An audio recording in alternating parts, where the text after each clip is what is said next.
నమస్కారం, CMR news కి స్వాగతం. హెడ్లైన్స్ చూద్దాం. భూతాపంతో విస్తరిస్తున్న హిమాలయ సరస్సులు.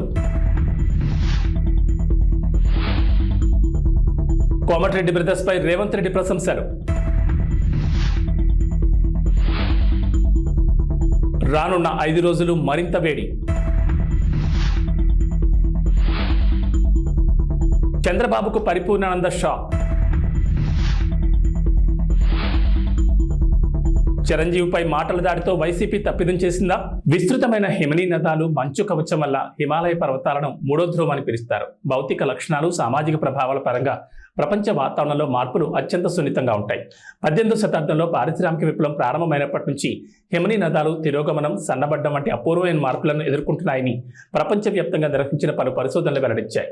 ఈ తిరోగమనం హిమాలయ ప్రాంతాల్లో కొత్త సరస్సులు ఏర్పడడానికి, ఇప్పటికే ఉన్న వాటి విస్తరణకు దారితీస్తోందని భారత అంతరిక్ష పరిశోధన సంస్థ ఇస్రో తాజా అధ్యయనం హెచ్చరించింది.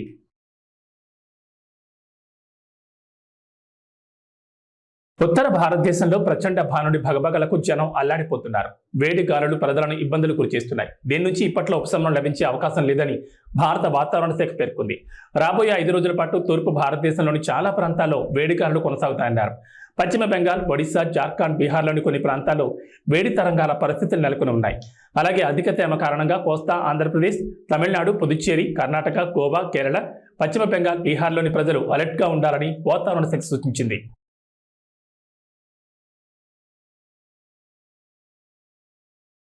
ఏపీలో టీడీపీ కూటమికి మరో షాక్ తగిలింది. హిందూపురం పార్లమెంట్ సీట్ను ఆశించిన పరిపూర్ణానంద స్వామి కనీసం అసెంబ్లీ సీట్ అయినా ఇవ్వాలని అడుగుతున్నారు.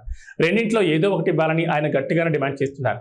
పొత్తులో భాగంగా టికెట్ దక్కుతుందని, ఎంపీ అవుతారని గట్టి నమ్మకం ప్రదర్శించారు పరిపూర్ణానంద. కానీ ఈ పరిధిలోని 2 టికెట్లు టీడీపీకి దక్కాయి. ఎంపీ టికెట్ టీడీపీ అభ్యర్థి బీకే పార్థసారథికి దక్కింది. దీంతో ఇండిపెండెంట్గా రంగంలోకి దిగేందుకు స్వామి సిద్ధమయ్యారు. అభ్యర్థుల మార్పు సమాచారంతో స్వామి పరిపూర్ణానంద ఇటీవల చంద్రబాబును కలిశారు. ఆయన టీడీపీలో చేరతారని చాలా బలంగా వినిపించింది.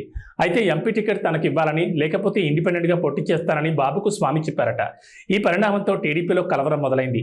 ఎలాగైనా బీజేపీతో మాట్లాడి స్వామిని ఒప్పించాలని చంద్రబాబు భావిస్తున్నారట. భారతీయ జనతా పార్టీ చేతులు ఏం లేదు. మీరు చూస్తున్నారు, అనపర్తి విషయంలోనే ఇటు మార్చి అటు మార్చి టీడీపీ వ్యక్తిని అక్కడికి పంపించి అక్కడి నుంచి నడిపించాలి.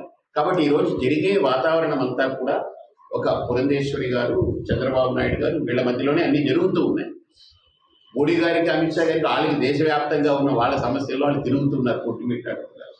కాబట్టి ఇక్కడ ప్రధానంగా వాళ్ళిద్దరే. కాబట్టి వాళ్ళిద్దరినీ మనం ఏం అడుగుతున్నా, మీ పేరు ప్రపోజల్లో పెట్టాము, మీ పేరు చెప్పాము, వాళ్ళు ఒప్పుకోలేదు, కొంత దీనికి కారణం అది కాదు, ఏవో చెప్పుకుంటూ వాయిదా వేస్తూ వచ్చారు. కాబట్టి నేను కూడా ఇప్పటికీ కూడా నేను ఎవరిని విమర్శించట్లేదు. ఎందుకంటే పార్టీలు వాళ్ళ ఇష్టం. ఇప్పుడు నేను సీటు కోసం నేను అడిగాను, అది వాళ్ళు ఇష్టమైతే ఇస్తారు, ఇష్టం లేకపోతే ఇవ్వరు. కానీ ఇండిపెండెంట్గా పోటీ చేయాలా లేదా అనేది నా ఇష్టం. మెగాస్టార్ చిరంజీవి రాజకీయాలకు దూరంగా ఉంటున్నారు. అయితే తన తమ్ముడు పవన్ కు మాత్రం మోరల్ సపోర్ట్ ఇస్తున్నారు. దీంతో వైసీపీ చిరంజీవిపై మాటలు దాడి చేసింది. ఇది తీవ్ర విమర్శల పాలవుతోంది. చిరంజీవి ఎన్డీఏ కూటమి అభ్యర్థులకు మద్దతు ప్రకటించాలని సజ్జల రామకృష్ణారెడ్డి, పేర్ని నాని తీవ్రంగా వ్యతిరేకించారు. అటు వైసీపీ నేతలు కూడా చిరంజీవిపై విమర్శలు డోస్ పెంచుతున్నారు. జనసేన పార్టీకి 5 కోట్ల విరాళమిచ్చి చిరంజీవి తన మొదటి స్టెప్లో మద్దతు ప్రకటించారు. ఎన్డీఏ అభ్యర్థులు గెలవాలని ఆకాంక్షించి తన పూర్తి మద్దతు ప్రకటించారు. అయితే పవన్తో పాటు ఇప్పుడు చిరంజీవి పైన ఇలా వైసీపీ దాడి చేయడంతో మెగా ఫ్యాన్స్, మూవీ లవర్స్ నుంచి వ్యతిరేకత వస్తున్నట్లు సమాచారం. దీన్ని టీడీపీ అధినేత చంద్రబాబు తన ప్రసంగంలో ప్రస్తావిస్తున్నారు. చిరంజీవి ఏం తప్పు చేశారని వైసీపీ విమర్శిస్తోందని చంద్రబాబు ప్రశ్నించారు. Oscar winners Rajamouli, mega hero చిరంజీవులను జగన్ తన ఇంటికి పిలిపించుకుని ఆహ్వానించారని చంద్రబాబు ఆరోపించారు. చంద్రబాబు విసురులు ట్రెండింగ్ లో ఉన్నాయి.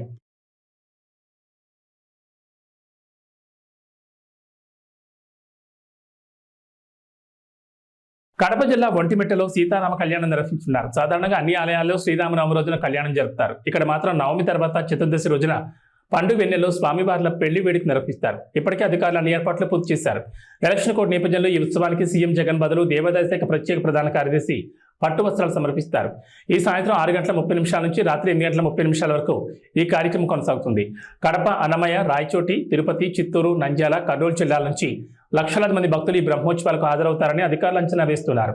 కళ్యాణోత్సవాన్ని నేరుగా తిలకించలేని వారి కోసం 28 LED స్క్రీన్లను అమర్చారు. గ్యాలరీలో ఉండే భక్తులకు ఉపశమనం కలిగించడానికి 200కు పైగా ఎయిర్ కూలర్లను అందుబాటులో ఉంచారు. సీతారాముల కళ్యాణోత్సవానికి విచ్చేసే ప్రతి భక్తుడికి గ్యాలరీలోని తలంబ్రాలు, శ్రీవారి లడ్డూ ప్రసాదాలను అందిస్తారు. దీనికోసం టీటీడీ అన్ని ఏర్పాట్లు పూర్తి చేసింది. భువనగిరిలో రోడ్ షో సందర్భంగా కోమటిరెడ్డి అభిమానులను రంజింపజేసేలా మాట్లాడారు సీఎం రేవంత్ రెడ్డి. దాంతో పాటు సీఎం అయ్యే అర్హత ఉన్న వ్యక్తి కోమటిరెడ్డి వెంకటరెడ్డి అని చెప్పి ఆయన అభిమానులందరిలో శభాష్ అనిపించుకున్నారు. కష్ట నష్టాల్లో పేదలకు సేవలు అందించడంలో కోమటిరెడ్డి బ్రదర్స్ మంచి పేరుందని చెప్పారు. ఉద్యమంలో మంత్రి పదవిని త్యాగం చేసిన నాయకుడు కోమటిరెడ్డి వెంకటరెడ్డి. తెలంగాణ రాష్ట్రం వచ్చాకే మంత్రి పదవి తీసుకుంటానని చెప్పి నల్గొండ పోరాట యోధుడు వెంకటరెడ్డి అని రేవంత్ రెడ్డి కొనియాడారు. జగదీష్ రెడ్డిని ఉద్దేశించి భూమికి మూరెడు లేని సన్నాసి మంత్రి పదవి కోసం కాకాపడుతున్నారని, రాజగోపాల్ రెడ్డినే విమర్శిస్తున్నాడని ఫైర్ అయ్యారు.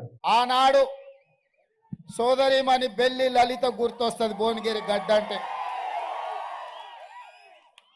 గుత్పల సంఘం పెట్టిన దొడ్డి కొమరయ్యను ఈ ప్రాంతం ఎప్పటికీ మరవదు. మిత్రులారా, ఇవాళ నేను మీతోని మనసు విప్పి మాట్లాడదలుచుకున్నా. ఈ తెలంగాణ రాష్ట్రం ఆనాడు హైదరాబాదు సంస్థానం ఆదిలాబాదు జిల్లాలో కొమరం భీం రామ్జీ గోండు జల్ జమీన్ జంగల్ అని భూమి కోసం, భుక్తి కోసం, విముక్తి కోసం వాళ్ళు మొదలుపెట్టిన పోరాటం ఈ నల్లగొండ గడ్డ మీద మా ఎర్ర జెండా సోదరులు సాయుధ రైతాంగ పోరాటం మొదలుపెట్టి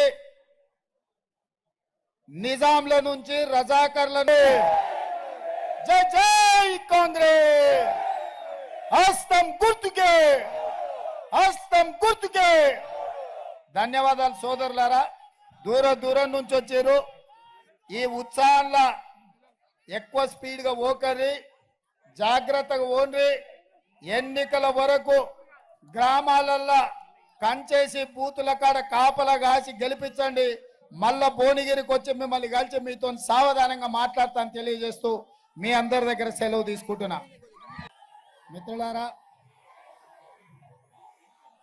మీరు ఒక్క 10 నిమిషాలు నిశ్శబ్దంగా సావధానంగా వింటే, మరా 15 నిమిషాలు సావధానంగా వినాల్సిందిగా మిత్రులను కోరుకుంటూ, నల్గొండ జిల్లా అన్నా, భువనగిరి ప్రాంతమన్నా సర్దారు సర్వాయి పాపన్న గౌడు మొట్టమొదట గుర్తొస్తాడు. దొడ్డి కొమరయ్య గుర్తొస్తాడు. చాకలి ఐలమ్మ గుర్తొస్తుంది. రావి నారాయణ రెడ్డి గుర్తొస్తాడు. బద్దం నరసింహారెడ్డి గుర్తొస్తాడు. మల్లు స్వరాజ్యం గుర్తొస్తుంది. ఆరుట్ల రామచంద్రారెడ్డి గుర్తొస్తాడు. ఆరుట్ల కమలాదేవి గుర్తొస్తుంది. ధర్మ భిక్షం గుర్తొస్తాడు. కొండా లక్ష్మణ్ బాపూజీ గుర్తొస్తాడు. ఆనాడు సోదరిమణి బెల్లి లలిత గుర్తొస్తుంది. భువనగిరి గడ్డ అంటే గుత్పల సంఘం పెట్టిన దొడ్డి కొమరయ్యను ఈ ప్రాంతం ఎప్పటికీ మరవదు. మిత్రులారా, ఇవాళ నేను మీతోని మనసు విప్పి మాట్లాడదలుచుకున్నా. ఈ తెలంగాణ రాష్ట్రం ఆనాడు హైదరాబాదు సంస్థానం ఆదిలాబాదు జిల్లాలో కొమరం భీం రామ్జీ గోండు జల్ జమీన్ జంగల్ అని భూమి కోసం, భుక్తి కోసం, విముక్తి కోసం వాళ్ళు మొదలుపెట్టిన పోరాటం ఈ నల్లగొండ గడ్డ మీద మా ఎర్ర జెండా సోదరులు సాయుధ రైతాంగ పోరాటం మొదలుపెట్టి నిజాంల నుంచి, రజాకర్ల నుంచి హైదరాబాదు సంస్థానానికి విముక్తి కలిగించారు. ఈ గడ్డ పోరాటాలకు స్ఫూర్తి. ఈ గడ్డ బానిసతత్వానికి అడ్డంగా నిలబడి నీ బాంచం దొరా అనే విధానాన్ని స్వస్తి పలికి ఈ ప్రాంతాన్ని దొరల గడీల నుంచి బంధ విముక్తుల్ని చేసింది ఈ ప్రాంతం. మరి ఇవాళ కుంభం అనిల్ రెడ్డి అధ్యక్షతన చామల కిరణ్ రెడ్డి పార్లమెంట్ నామినేషన్ కి నాతో పాటు పెద్దలు కోమటిరెడ్డి వెంకటరెడ్డి గారు, కోమటిరెడ్డి రాజగోపాల్ రెడ్డి గారు, వేముల వీరేశం గారు, మందుల సామెల్ గారు, సోదరుడు మల్రెడ్డి రంగారెడ్డి గారు, కొమ్మూరు ప్రతాప్ రెడ్డి గారు, అదేవిధంగా జిల్లా పార్టీ అధ్యక్షులు, మండల పార్టీ అధ్యక్షులు, గ్రామ శాఖ అధ్యక్షులు, కాంగ్రెస్ పార్టీ కార్యకర్తలతో పాటు పెద్దలు, సిపిఐ నాయకులు, మల్లా పల్లా వెంకటరెడ్డి గారు, అదేవిధంగా చెప్తాను జర్రాగు, మీ అందరినీ ఉదయం నుంచి ఉత్సాహపరిచి మీలో ఒకటిగా ఉన్న బీర్ల ఐలయ్య గారు, కుంభం అనిల్ రెడ్డి గారు ఇంత పెద్ద కార్యక్రమాన్ని ఏర్పాటు చేసి భువనగిరి కోట కాంగ్రెస్ కంచుకోట నిరూపించినందుకు మీకందరికీ మనస్ఫూర్తిగా అభినందనలు మిత్రులారా. తెలంగాణలో మరో 4 రోజులు అక్కడక్కడ మోస్తరు వర్షాలు కురిసే అవకాశం ఉందని హైదరాబాద్ వాతావరణ కేంద్రం వెల్లడించింది. ఇవాళ ఆదిలాబాద్, ఆసిఫాబాద్, మంచిర్యాల, నిర్మల్, నిజామాబాద్, జగిత్యాల, సిరిసిల్ల, భువనగిరి, హైదరాబాద్, సంగారెడ్డి, సూర్యాపేట, హనుమకొండ జిల్లాలో వర్షాలు కురుస్తాయని తెలిపింది.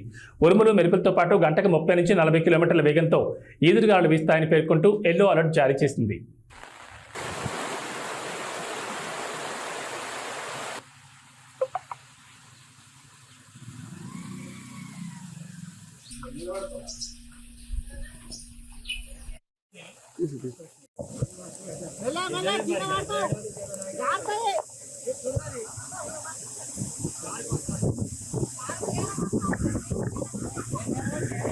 ప్రపంచం తల్లకిందులైన ఆగస్టు 15 లోపు రుణమాఫీ చేసి తీరుతామని సీఎం రేవంత్ రెడ్డి మరోసారి స్పష్టం చేశారు. అక్కడి సూర్యుడు ఇక్కడ పొడిచిన రుణమాఫీ ఆగదు, అది పూర్తి చేసి రైతులు రుణం తీర్చుకుంటామని తెలిపారు. ఏపీలో నష్టమని తెలిసినా సోనియా గాంధీ తెలంగాణ ఇచ్చారని రేవంత్ గుర్తు చేశారు. కానీ తెలంగాణ ఏర్పాటే తప్పిదమన్నట్లుగా మోడీ ఎన్నోసార్లు మాట్లాడారని మండిపడ్డారు. తనతో పాటు సీఎం అయ్యే అర్హతలు కోమటిరెడ్డి వెంకటరెడ్డికి ఉన్నాయని సీఎం రేవంత్ రెడ్డి అన్నారు. కోమటిరెడ్డి పోరాట యోధుడు. తెలంగాణ కోసం ఆయన రాజీనామా చేస్తే కేసీఆర్ దొంగ దీక్ష చేశారు. ప్రత్యేక రాష్ట్రం కోసం కోమటిరెడ్డి బ్రదర్స్ పోరాటం చేసి కాంగ్రెస్ అధిష్టానాన్ని ఒప్పించారు. బీఆర్ఎస్కు ఒక్క సీటు వచ్చినా బీజేపీలో కలిపేస్తారు. ప్రధాని మోదీతో కేసీఆర్ ఏనాడు పోరాడలేదని ఆయన మండిపడ్డారు. నన్ను గద్దె దించమంటుండు కేసీఆర్ గాని 10 ఏళ్ళు గద్దె మీద ఉన్న మోడీని ఎందుకు గద్దె దించమంటలేడు? మిత్రులారా, మీరు ఆలోచన చేయండి. 100 రోజుల్లో నేను ఇన్ని పనులు చేసిన, ఇంకా చేయాల్సినవి ఉన్నాయి. ఇవాళ ఎన్నికల కోడ్ వచ్చింది కాబట్టి ఇవాళ రైతు రుణమాఫీ నేను చేయలేకపోయినా. అందుకే ఈ నారాయణపేట గడ్డ మీద నుంచి తెలంగాణ రైతాంగానికి 69 లక్షల రైతులకు నేను మాట ఇస్తున్నా. ఆగస్టు 15 తారీఖు లోపల 2 లక్షల రూపాయల రైతు రుణమాఫీ చేసి తీరుతా. ఎట్లయితే ఏడాదిగా ప్రయత్నించిన సంతానం కలగలేదా? నోవా IVF లో ఫెర్టిలిటీ ఎక్స్పర్ట్స్ ను కలవండి. మాతృత్వం కల నెరవేర్చుకోవడానికి ఉచితంగా సంప్రదించండి. మక్తల్, నారాయణపేట, కొడంగల్ ఎత్తిపోతల పథకం పూర్తి చేసినో, ఎట్లయితే ఆర్టీసీ ఉచిత ప్రయాణం ఇచ్చినో, ఎట్లయితే 500 రూపాయలకు సిలిండర్ ఇచ్చినో, అట్లనే 15 ఆగస్టు లోపల 2 లక్షల రూపాయల రైతు రుణమాఫీ చేస్తా. ఏకకాలంలో మొత్తంలో మీకు రుణమాఫీ చేసే బాధ్యత నాది. మీ బిడ్డను నేను. రాష్ట్రమంతా మాదక ద్రవ్యాలమయమైపోయిందని తెలుగుదేశం జాతీయ అధ్యక్షుడు, మాజీ ముఖ్యమంత్రి నారా చంద్రబాబు నాయుడు అన్నారు. సోమవారం విజయనగరంలో జరుగుతున్న ప్రజాగాళం భారీ బహిరంగ సభలో సీఎం జగన్పై తీవ్ర విమర్శలు గుప్పించారు. మే 13వ తేదీన వస్తున్న రాజకీయ తుఫాన్తో వైసీపీ బంగాళాఖాతంలో కలిసిపోవడం ఖాయమన్నారు. విశాఖను గంజాయికి క్యాపిటల్గా మార్చారని విరుచుకుపడ్డారు. రాష్ట్రంలో బ్లేడ్ బ్యాచ్లు, గంజాయి బ్యాచ్లు తిరుగుతున్నాయని ఆరోపించారు. నాకన్నా పెద్దోళ్ళు, నాకన్నా ఎక్స్పీరియన్స్డ్ పీపుల్, నాకన్నా చాలా అనుభవం ఉందని చెప్పి గొప్పలు చెప్పుకునే వాళ్ళు చాలామంది ముఖ్యమంత్రులుగా కూడా పనిచేశారు. కానీ నేను ఒకటి అడుగుతా ఉన్నా మీ అందరితో కూడా. ఇంతమందిని మీరు చూశారు. మరీ ముఖ్యంగా రాష్ట్రం విడిపోయిన తర్వాత నాకన్నా ముందు 75 ఏళ్ల ముసలాయన కూడా పరిపాలన చేయడం కూడా చూశారు. ఆయన ఏకంగా 14 సంవత్సరాలు ముఖ్యమంత్రిగా పరిపాలన చేశాడు. 3 సార్లు ముఖ్యమంత్రి అయిగా పరిపాలన చేశాడు. మరి అటువంటి గొప్ప పాలనలు కూడా మీరు చూశారు కదా. నేను మిమ్మల్ని అడిగేది ఒకటే అడుగుతా ఉన్నా. నేను చాలా చిన్నోన్ని, నేను చాలా వయసులో కూడా చిన్నోన్ని, చాలా చిన్నోన్ని కూడా. నేను అడుగుతా ఉన్నా, మరి ఇంత చిన్నోడు చేసిన పనులు ఇదే ఒక గ్రామంలోనే 14 ఏళ్ళు ముఖ్యమంత్రిగా ఎక్స్పీరియన్స్ ఉన్నోళ్ళు లేకపోతే చేశారా అని అడుగుతా ఉన్నా మీ అందరితో కూడా. ఇలా 2 చేతులు పైకి ఎత్తాలి, ఇలా ఇలా ఇలా ఇలా ఇలా ఇలా ఇలా ఇలా ఇలా ఇలా ఇలా ఇలా ఆలోచన చేయమని అడుగుతా ఉన్నా. ఈరోజు ఏ రకంగా బ్రతుకులు మారాయి, ఏ రకంగా జీవితాలు మారాయి, ఏ రకంగా వ్యవస్థలోకి మార్పులు తీసుకురాగలిగాము అన్నది ఒక్కసారి గమనించమని చెప్పి కోరుతా ఉన్నా. ఈరోజు ఈ బటన్ నొక్కడమే కాదు, అక్క చెల్లెమ్మల కుటుంబాలకు ఆర్థిక సాధికారత ఇవ్వడమే కాదు, ఇదొక్కటే కాదు జరిగింది. ఈ లిస్టు చదివేటప్పుడు నేను చెప్పా, విద్యా కానుక గురించి కూడా చెప్పా, అదే మాదిరిగా ట్యాబుల గురించి కూడా చెప్పా. ఈ విషయాలు చెప్పేటప్పుడు ఇవి కూడా చెప్పా. ఒకసారి ఆలోచన చేయమని అడుగుతా ఉన్నా. గతంలో ఎప్పుడూ జరగని విధంగా ఈరోజు గ్రామాలు బాగుపడ్డాయి. స్కూళ్ళు మారిపోయాయి. స్కూళ్ళల్లో డిజిటల్ బోధన అందుబాటులోకి వస్తూ ఉంది. పిల్లల చేతుల్లో ట్యాబులు కనిపిస్తూ ఉన్నాయి. స్కూళ్ళన్నీ ఇంగ్లీష్ మీడియంతో కనిపిస్తూ ఉన్నాయి. టెక్స్ట్ బుక్కులు కూడా ఒక పేజ్ ఇంగ్లీష్ ఉంటే మరో పేజ్ తెలుగుతో బైలింగ్వల్ టెక్స్ట్ బుక్కులు ఈరోజు మన పిల్లల చేతుల్లో కనిపిస్తూ ఉన్నాయి. మొట్టమొదటిసారిగా స్కూళ్ళు బాగుపడ్డాయి. మొట్టమొదటిసారిగా మన గ్రామాలలో విలేజ్ క్లినిక్లు ఇక్కడే వచ్చాయి. ఫ్యామిలీ డాక్టర్లు ఇక్కడే వస్తూ ఉన్నారు. ఆరోగ్య సురక్షతో ప్రతి ఇంటిని కూడా జల్లెడబడుతూ ప్రతి పేదవాడికి కూడా టెస్టులు కావాలన్నా, మందులు కావాలన్నా నేరుగా ఇంటికే వచ్చి చేస్తూ ఉన్నారు. స్కూళ్ళు బాగుపడ్డాయి, వైద్యం బాగుపడ్డాయి. ఎప్పుడు చూడని విధంగా ఆర్బీకే రైతు భరోసా కేంద్రం మన గ్రామంలోనే కనిపిస్తూ ఉన్నారు. ప్రతి రైతన్నను చెయ్యి పట్టుకొని నడిపిస్తూ ఉన్నారు. ప్రతి ఎకరా ఈ క్రాప్ అయింది. పంటలు కూడా ఉచిత పంటల బీమా కింద. ఇంతకు ముందు అయితే పంటల బీమా ఎలా చేసుకోవాలన్నా కూడా చాలా మందికి తెలియదు. క్రాప్ లోన్ల కోసం వెళ్ళినప్పుడు మాత్రమే ఆ బ్యాంకులు ఒక 5%, 4% కట్ చేసుకుని ఆ లోన్లో ఇన్సూరెన్స్ మాత్రం వాళ్ళకి ఇచ్చేవాళ్ళు, ఇన్సూరెన్స్ ప్రీమియం కింద.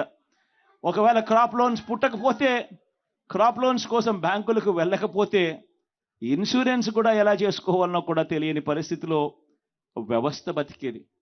అలాంటిది ఈరోజు గ్రామంలోనే ఆర్బీకే ప్రతి ఎకరా ఈ క్రాప్, ఉచిత పంటల బీమా, ఇన్పుట్ సబ్సిడీ కూడా నష్టం జరిగిన వెంటనే ఆ సీజన్ ముగిసేలోగానే ఇస్తా ఉన్న గొప్ప ప్రక్రియ.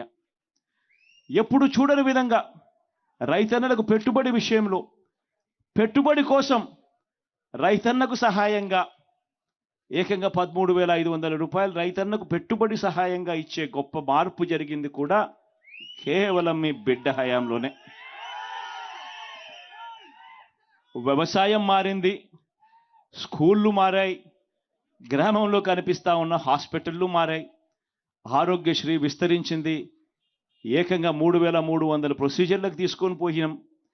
ఏకంగా 25 లక్షల దాకా ఈరోజు ఏ పేదవాడైనా కూడా జేబీలో ఆరోగ్యశ్రీ కార్డు ఉంటే 25 లక్షల దాకా ఉచితంగా వైద్యం చేయించుకునే గొప్ప పరిస్థితి ఈరోజు ఉంది.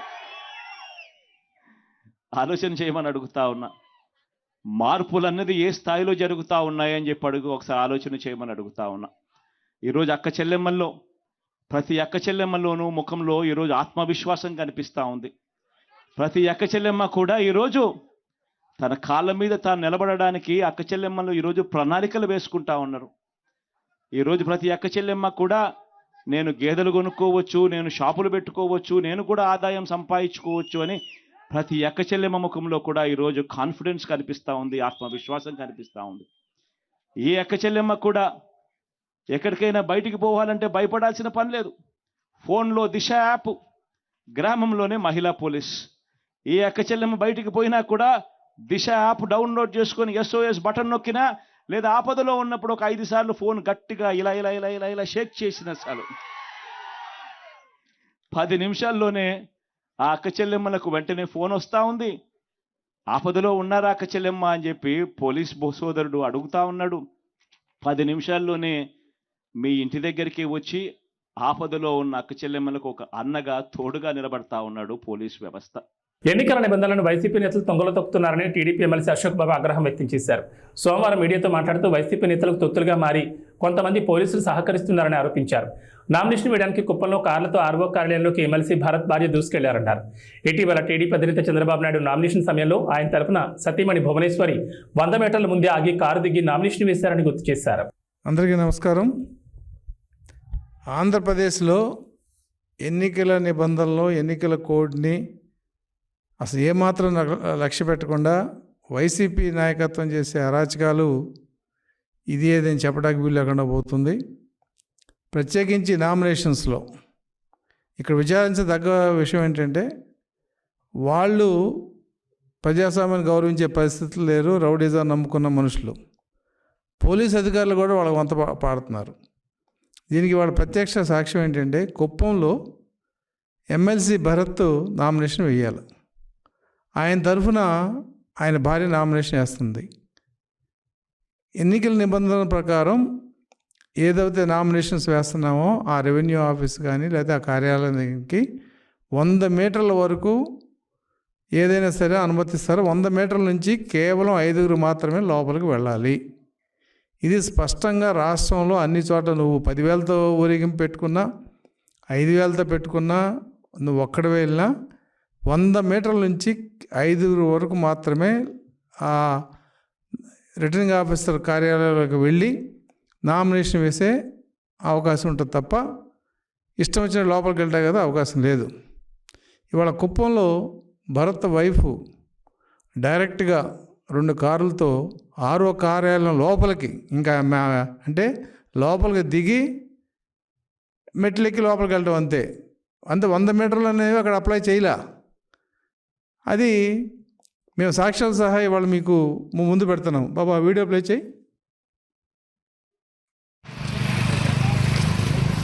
లోపల ఉనుకుద్ది, ఎట్లా వెళ్తారు లోపల వండే లోపల ఉనుకుద్దా?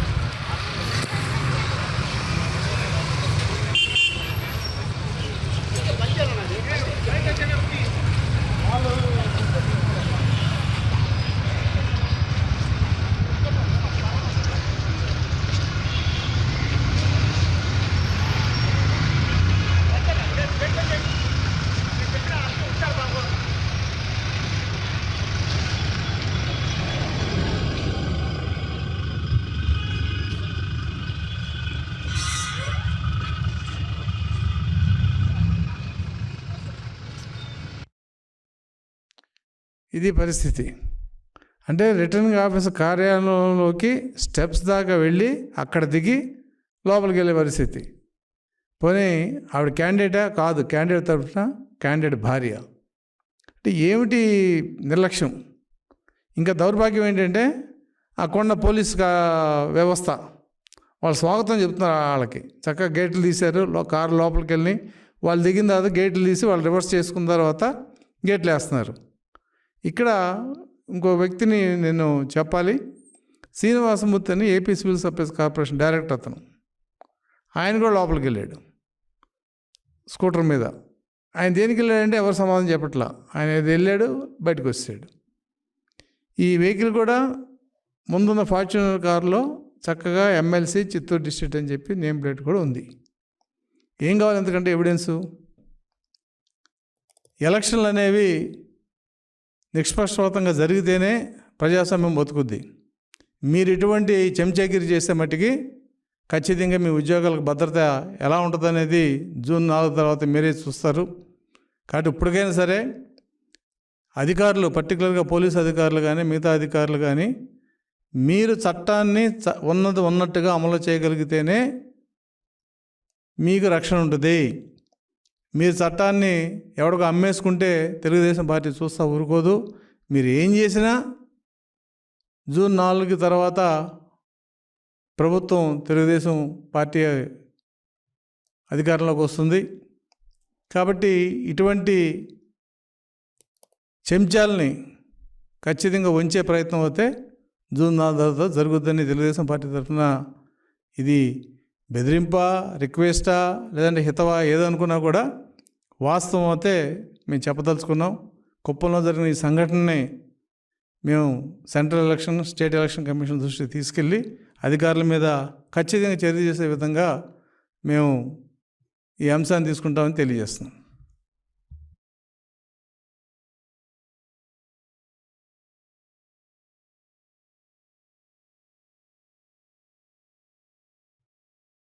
ఏబీ బులెటిన్ విశేషాలు. నమస్కారం.